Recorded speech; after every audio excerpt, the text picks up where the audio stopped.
Hi, I'm Dan Pasternak. Today is December the 19th, 2006, and we are here at CBS TV City, and Mr. Leslie Moonves, one of the real titans of this business, is graciously granted to consent to speak with us. All right, we're going to take about 10 minutes, maybe even less, and do some background. Okay. What was your name at birth? My name at birth was Leslie Moonves. Exactly what it is today. And tell me when and where you were born. I was born October 6, 1949 in Brooklyn, New York. And where did you grow up? I grew up in Valley Stream, Long Island. And tell me just a bit about your family. My family, my father owned 3 gasoline stations. My mother was a housewife until she went back to college the same exact time as I did and got her nursing degree, so we graduated college the same year. And she became a nurse, and fortunately they're both still alive, doing well, traveling. They're in South America right now, as a matter of fact. I have one brother who's an entertainment lawyer here in Los Angeles, and a sister who's a journalist living in Miami. So that was my family growing up. Talk a bit about your childhood.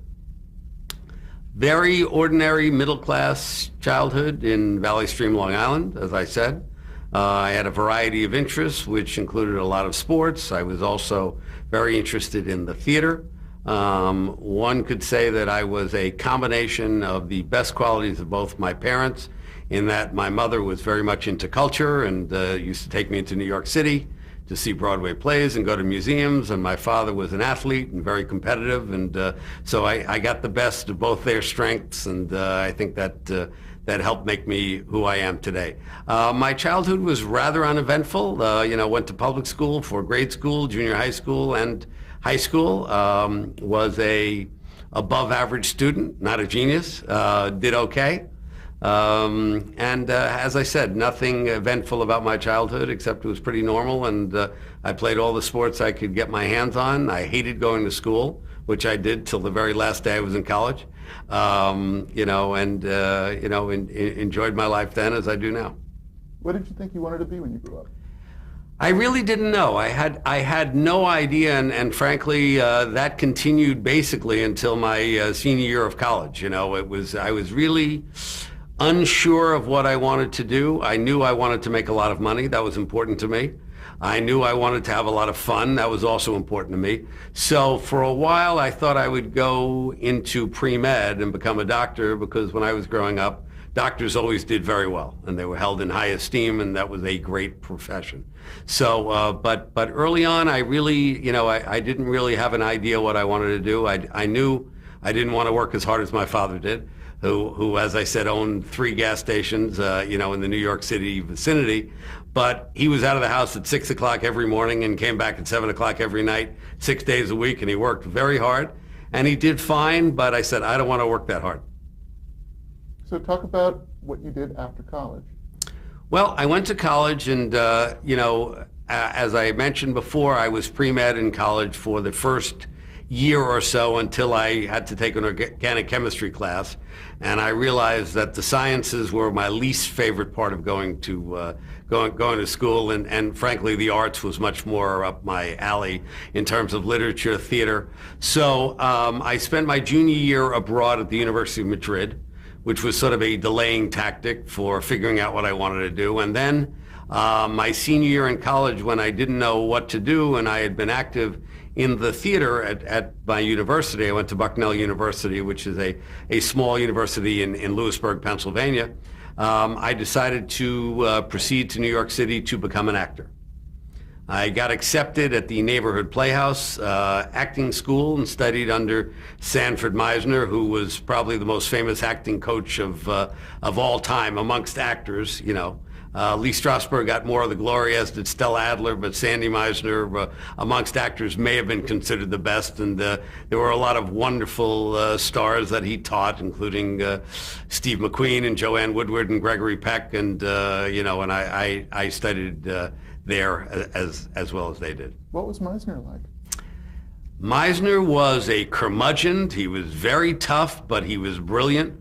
He could cut automatically to what was going on in your acting, in your work. He sort of made famous an acting technique which was called the repetition exercise, which was actually based. They all came from the group theater.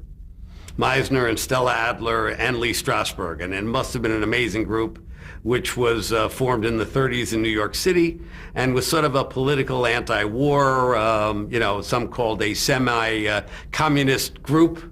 And Clifford Odets was part of it, and Jacob Adler, and a lot of very famous people came out of there, and they studied the group theater, studied the Stanislavski method of acting from Russia, and from that came out the repetition form of learning how to act, which was a great way to learn. And Meisner was brilliant, unbelievably tough, would scream at you a lot if you felt you had potential, and he was brilliant. And I remember the 2 years I studied with him very fondly to this day.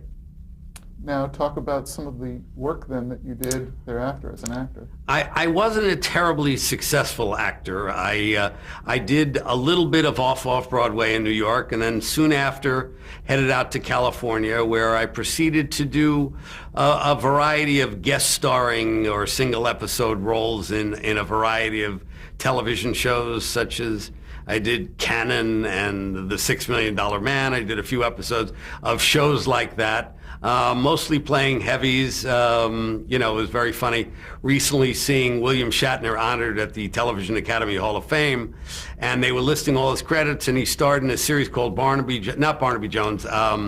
T.J. Hooker. No, it was T.J. Hooker, but there was another, Barbary Coast. Barbary Coast. It was, and that was my first role where I delivered a telegram to William Shatner and literally said, "This is your telegram, sir," and he gives me a tip, and I leave, and that was how I got my Screen Actors Guild card, And he was very nice. You remember when you're a young actor, the guys who were very nice to you. I remember I did a show called Joe Forrester, which was done at Columbia, with Lloyd Bridges was the star of it, and he was also, a very nice guy, and some who I won't mention on camera weren't as nice, but you remember those early roles. Anyway, I did a variety of those things, plus did a number of small theater projects around the Los Angeles area. Now, since this is for the TV Academy, talk Yes. about the impact walking onto a TV set for the first time had on you. Had you ever contemplated the medium or the industry at all? You know what? I was always enamored with it. I remember when I walked on the Paramount lot to do Barbary Coast, it was, such an unbelievably thrilling day. And then later on, the amazing thing about this business, and I worked on the Warner Brothers lot for something like 10 years, and I worked at the MGM lot. I always loved the idea of being on a lot. It never got tiring. When you drove through those gates, it was sort of magical. And I still remember the first time I walked on the Paramount lot to do that role in Barbary Coast, and it was a terrific feeling that you remember for all time, and it still exists today. You still have that same feeling. We at CBS own the small lot in Studio City, CBS Radford, and there's still a nice community on a television or a motion picture lot. So now, at what point did you change trajectory from actor to moving behind the camera? Sandy Meisner had said something which stuck with me for a long, long time. He said, "You should only be an actor if it's the only thing you can do." And all the while I was struggling as an actor, and I was getting by. I was getting by with some help from bartending and things like that. I really thought, you know what, there's probably more than I could accomplish in this business on the other side of the camera. And I hadn't quite figured out what that would be, but I also looked around, and I had great training as an actor, and I realized I was never going to be a great actor. That there were contemporaries of mine who were better, who just were more talented than I was, and I looked at what they were doing, and I said, you know what, I can't do that. I can't do that, but I have other talents, that I can put to use. So my best friend at the time, who still remains a very close friend of mine, is Gregory Harrison, who was the star of Trapper John M.D., among other things. And Gregory had a small production company, and I joined that company to produce a show with him called The Hasty Heart. And it was a very fortuitous event that happened, which actually was a tragedy in certain circles, but ended up being a terrific break for me. And this is, so Gregory and I and a third partner named Frank Levy were producing The Hasty Heart, which was a movie immortalized by Ronald Reagan. It was probably the best role Ronald Reagan ever did, which Gregory played the part on stage in this small theater. And it was a 99-seat equity waiver theater in Hollywood. And the person who headed the Amundsen Theater at the time, Robert Fryer, was coming to see our production on a Sunday afternoon. The night before was the night Natalie Wood drowned. Natalie Wood was due to go into the next slot at the Amundsen Theater. So he came and he saw our play, and our little production was taken from the smallest theater in LA to the largest in a period of a month. So it was an amazing break for me. The Amundsen at that time was a subscription house, so it was automatically sold out for 90% of the run before we even started, you know. So it was, Gregory Harrison was in it, and Kurt Russell, which was his first stage role, may have been his only stage role, because he truly was a TV and film actor, and it was great seeing his process. And I was the producer of that play at the Amundsen Theater. And from that point on, I sort of left the acting behind and moved forward, you know, into work on the other side of the camera. Now, when you say you were a producer, what did that entail for you? It entailed basically everything: casting, finding a director, getting the set built, you know, selling tickets, you know, getting the advertising placed, you know, the whole ball of wax. You basically did everything yourself, getting the show mounted. Obviously, when we moved to the Amundsen, it was working with their team there as well, and recasting some of the roles, and working with the director and just making the production as good as you can make it. Now, what part, if you can sort of point to the things that sort of captured your enthusiasm, what part of all of that made you feel like, hey, all right, I'm sort of finding my way? Well, you know, when we were doing the waiver theater, I was basically doing everything, you know? And frankly, when you are a primarily unemployed actor, but you have a real desire to succeed, the downtime is a killer. It's painful when you wake up and you don't know what you're doing most days. You know, and my tennis game got very good, but it was driving me crazy. It was driving me crazy. So I think I realized I had great organizational skills. I felt that I had the potential to be a very good leader, to organize things, and I loved being busy with creative stuff. In addition, putting together the cast always was great, sitting in on acting readings, and I think to this day, I am better at casting than my competitors, only because I came from that world, and I knew what it was like to audition, and I know what an actor's job is, and I think I'm pretty good at seeing who has the potential to be a big TV star and who doesn't. And, you know, so I think my acting skills really helped me quite a bit. And I think when you look across the CBS television schedule today, I think you could see a great cadre of great actors, you know, from Billy Peterson to David Caruso to Charlie Sheen to Gary Sinise to Anthony LaPaglia. These are all really top-notch actors, you know. They're not just TV stars, they're really, really good actors, you know. And I think I contributed in that way. So talk about now what this experience led to for you next. You know, I realized after the Hasty Heart closed that I really wanted to do that. I had a skill. I liked being productive. I didn't like, you know, waiting for my agent to call for the next reading.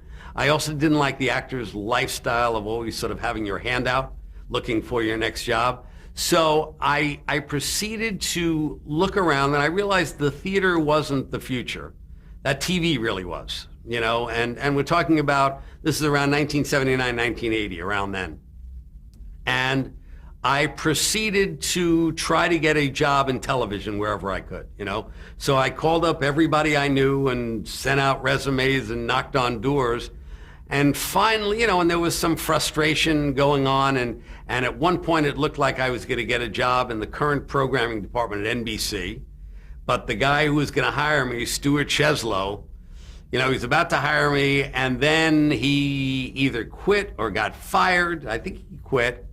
And he said, well, I'm not going to be able to hire you, but I want to introduce you to the guy who's going to replace me, who was Warren Littlefield, which is sort of funny if you know Warren and I became competitors, but still a close friend. Anyway, Warren, I met with Warren a few times, and, you know, we liked each other, and Warren was an established NBC executive, and he said, look, my former boss is a guy named Saul Ilson, who was at that point head of comedy and variety at NBC. He was one of Fred Silverman's chief lieutenants.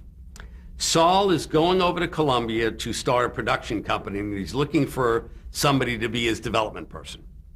So, sure enough, I met Saul Ilson, and he hired me there, and I went to work at Columbia, and it was my first job in television. And as I said, it was 80 or 81, sometime around then, and I didn't know how the studio system worked. I really didn't know how shows got sold to networks per se, or how they got put together. So I had a great 2-year period at Columbia where I really got an education in television. You know, we did a few pilots, you know, one with Buddy Hackett, and neither one was particularly distinguished, but it was a great education for me those years at Columbia, and I really got to learn the television business firsthand. So at that point, did you really feel like, okay, TV is definitely where I want to be? I love this. And no question about it. No question about it. I was getting a steady paycheck for basically the first time in my life, and I really loved it. I really loved it. I loved putting the projects together. And I also realized at that point in time, because I was around executives that were, let's say, more experienced than me and had spent more time with it, I really felt confident I could do it, that I would do well in this area. So at that point, I knew that I was on the right trajectory for where I wanted to be. All right, so now that legendary Leslie Moonves competitive spirit obviously is going to kick in at some point. Right. Talk about how it took you from working for Saul Ilson to 20th Century Fox Television. All right, I had a good friend of mine who I knew from, believe it or not, playing charades. I was a very good charades player and very competitive. Now this guy, a good friend of mine named Dick Rossetti, was the head of the Movie of the Week department at 20th Century Fox, right? So he realized I had a wealth of knowledge because I was fairly well read. I was also an actor, so that made me a good charades player, not only in acting things, but I knew a lot, or I knew a little about a lot of things, right? So Dick and I became good friends, and he said, you know what, you're really smart, and he knew what I was doing. And so he brought me over to be his number 2 in Movies of the Week at 20th Century Fox in that division. And the division was run by Harris Cattleman at that time, and it was a very successful organization. They had MASH on the air, among other shows.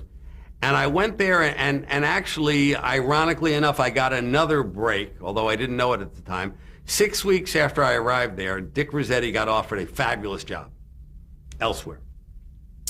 So he decided to leave, So here is his job open. Now, to tell you the truth, I don't know that much about Movies of the Week. I've been there for 6 weeks. But I went into Harris Cattleman, and I sort of bluffed my way into getting the head job. So that's where my competitive nature kicked in. I figured out what the business was, and over the course of that period of time, we increased the production quite a bit. We had a lot going on. We did a lot of Movies of the Week, and once again, I was only there for a 2-year period of time, but we did an amazing amount of work and a lot of fun projects, and we did The Sun Also Rises. I remember going on location in Paris, and we did a movie called The Letter to Three Wives in Vancouver. We did a reunion of the Peyton Place television series. We shot that in Texas. So suddenly, I was traveling around the world. I was doing these great projects. I knew how to sell. And once again, I got a great education. Plus, I learned how they did things at Fox and was part of a very, very successful executive organization there. What do you think you learned now? This is your first big studio situation. Right. What do you think you learned that either what to do or what not to do in terms of that kind of a big organization? You know what? When I was at Columbia under Saul Ilson, I really was just working for him. So I was sort of an independent producer. He was an independent producer. I was working for him. I really, sitting in on staff meetings, once again, figuring out the series game, figuring out how a studio works, figuring out how the different parts of the organization work together between business affairs and current programming and development and upper management, publicity. And I made a lot of good friends, and also, I dealt with a lot of producers. We had 25 producers on the roster. Glenn Larson was there at the time. Stephen Bochco came there towards the end of the time that I was there. John Ritter and Bob Myman were there as producers. So I got experience dealing with producers. Michael Filerman was there. Seeing how different producers work, their styles, what worked, learning how to sell to networks, learning how a big studio organization like Fox worked. And, and you also see different executives. You say, that guy's a jerk or that guy's really good. And you see how they handle people and see what they're doing right in their job and what they're doing wrong in that job. And once again, you're storing away all that information until you get the shot to do it. So now, you left Fox in what year? I left Fox in 1985. And tell me where you went from there. I went to Lorimar. Okay, Lorimar, Lee Rich recruited me, who was one of the partners in Lorimar. And he wanted to bring me over in Movies of the Week, and I said, no. Series is where the money is. Movies of the Week is fine. It's like a boutique operation. So he said, all right, you come over initially in Movies of the Week, and I promise within a certain period of time, you'll get series as well. I said, okay. They offered me a substantial raise. I had to get out of a contract at Fox. And I had a very scary meeting with Barry Diller, who was then the head of Fox. And I said, because the Movie of the Week area was not a very profitable area as well, at a studio, And Barry wasn't enamored with it, but he also didn't want to let me out of my contract and he was very complimentary. And by the way, he remains a very good friend. But he gave me a hard time about leaving the studio. Anyway, it took me a few weeks to get it done. And finally, I went over to Lorimar and I joined them. Then, once again, soon after I got there, there was another big turmoil in the place where they merged with Telepictures. So Lee Rich had and Merv Adelson had these 4 new partners, Lee Rich soon thereafter, left, or maybe it was a year later, within that period of time. And I was working for David Salzman, who's one of the Telepictures partners who became head of the network TV group, And David and I had a very good relationship. It was a situation where he didn't really know the network business as well as I did. So we sort of worked together side by side, and it worked out very well for me, where I became sort of head of all creative at Lorimar. And during that time, we had a number of shows on the air, including Dallas and Knots Landing and Falcon Crest. And also, very significantly, we had signed Miller and Boyette to get more involved in the comedy business. And during that period of time, we did Full House and Family Matters and Perfect Strangers. And, once again, working closely with Tom and Bob, and they were terrific producers. I learned a lot. I also learned a lot about the inside of the comedy business. So it was a very successful period of time at Lorimar.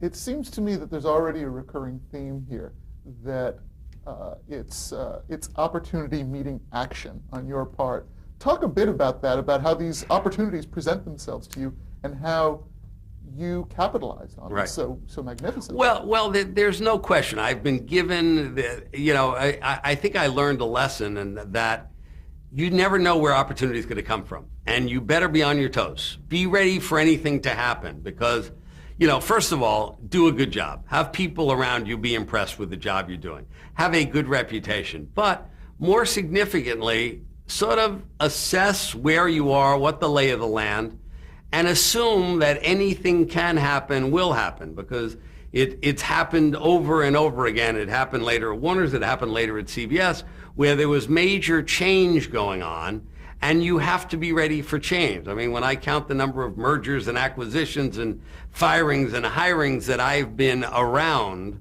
there are a lot of landmines, or should I say there are a lot of potential landmines, and you have to turn, those times into great opportunity for yourself, and you have to be prepared for them. So talk a bit about your involvement with some of these shows that you just touched on. Dallas obviously was a huge cornerstone of Lorimar's business. Right. It was, Dallas was obviously already on the air when I got to Lorimar. It was Michael Filerman and David Jacobs and Leonard Katzman who were the creators. I got to know the cast very well. It was an amazing hit. I just joined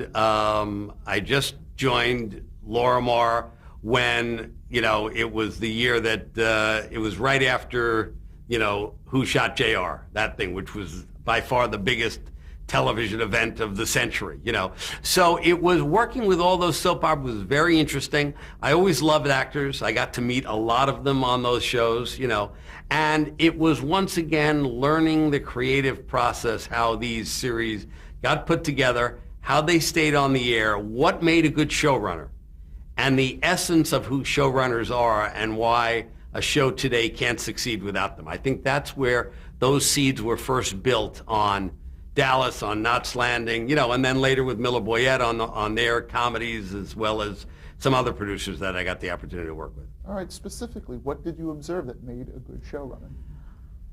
Number one, running a show is basically like running an army. You have to be the CEO of 100 or 150 people. You have to have great creative instincts. You also have to have great business instincts, because you're responsible for a budget that exceeds millions of dollars per year, and you have to be in control of that. You have to deal with potentially difficult personalities in front of the camera, behind the camera, at the network, at the studio. And what I've noticed about those jobs, as well as any executive job, it's about how you handle people. That is the name of the game. It's if I try to teach my kids anything, it's how you handle the people around you, is how you get ahead.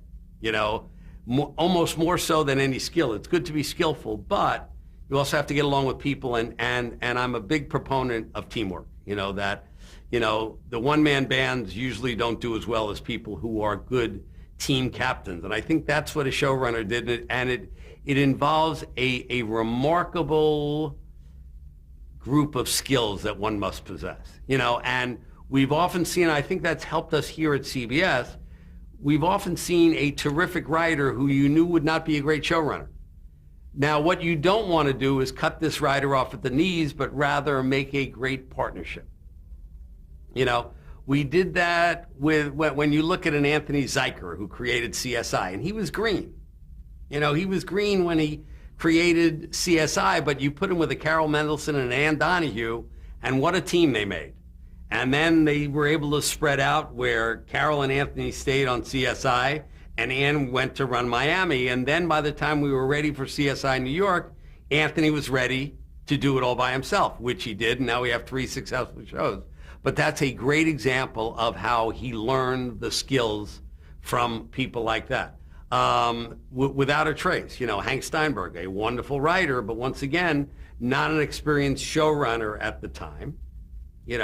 And we put him together with a very good showrunner, and Without a Trace became a big hit.